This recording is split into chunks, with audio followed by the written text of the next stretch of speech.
Hello, this year is dedicated to the memory of Rachelea Bas Rav Chaim Tzvi, as always.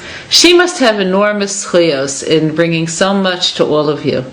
In any case, what we're going to be discussing today is the issue of Talmud Torah for children.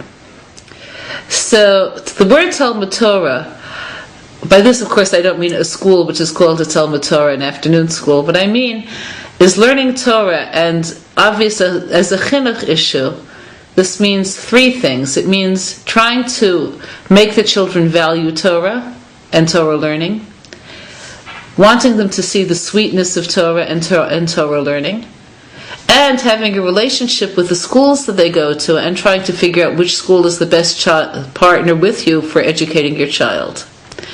So again, as always, we'll start with young children from the ages of 3 to 6. And we'll have to divide our discussion between boys and girls because the issues are not identical. Okay, children younger than 3, children who are not verbal, they have a certain sense of the sweetness and chashivas that people see when they talk about Torah. So although there's certainly nothing you have to do for children that age, other than when they're very young, they should learn Torah Tziva Lanu Moshe. Better that than Jack and Jill went up the hill, because it leaves an impression on their hearts.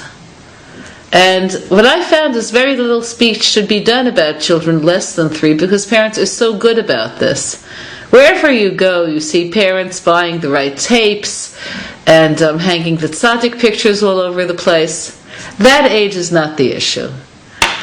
The issue begins when they become older and more intelligent and more aware of their atmosphere. So, between the ages of 3 and 6, they develop a strong sense of what's normal and what's not normal, and what's valued and what's not valued.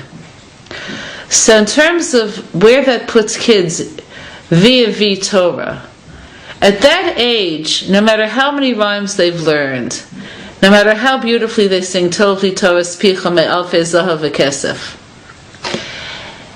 if they don't see that anybody in their life values Torah, then they're picking up the worst possible message, which is what we say and what we do are two different worlds. So let's look at 2 different homes. In one home, the father comes home from work. He's finished. He's exhausted. He just finished an hour-plus train ride. He had aggravating customers or clients. What he wants to do is to quietly have something to drink by himself, a cup of coffee, whatever. Maybe then start interacting with the kids, with his wife, have dinner, and maybe or maybe not go to the daf, go to a shir. Now, the 3 to 6-year-old doesn't know what's going on. They know that daddy or Abba goes to someplace called work, whatever that is. And when he comes home, he eats with them and plays with them, and then he goes away. So that's all he knows, and that's all he has to know from the power of his own observation.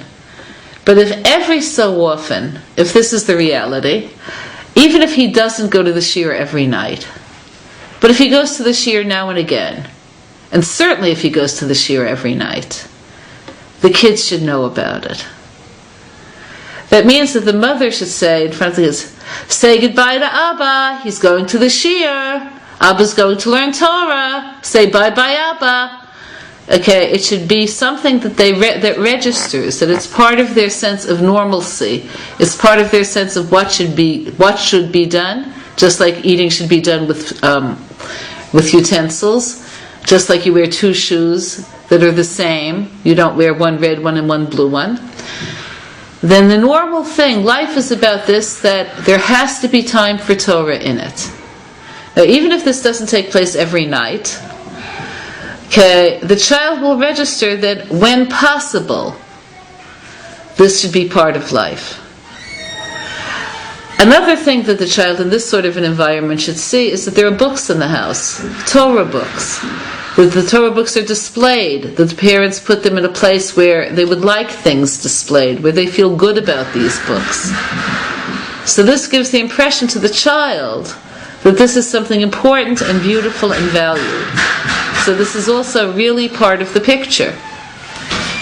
Okay, now let's picture another family. I'm going to give you 3 families. And the first part of the scenario is the same, but truth be told, the father almost never goes to learn. After he finishes with his meal, maybe he turns on the computer and takes care of more business. I'm not talking about surfing, I'm talking about business. Maybe he reads a magazine, maybe he schmoozes for an hour, because time passes very quickly. Maybe it's a combination of all 3. Maybe he does some fitness thing, goes for a walk or whatever.